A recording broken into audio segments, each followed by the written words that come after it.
Hey everyone, welcome back. If you're seeing the DNS server not responding error on your PC, like websites won't load even though you're connected, yeah, that can be really confusing.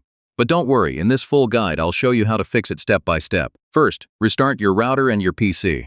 I know, basic, but this clears temporary DNS issues and often fixes the problem instantly. Next, try opening the same website in a different browser.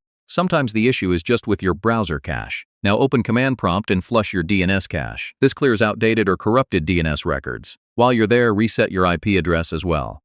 This helps refresh your network connection. Now change your DNS server to something reliable like Google DNS or Cloudflare.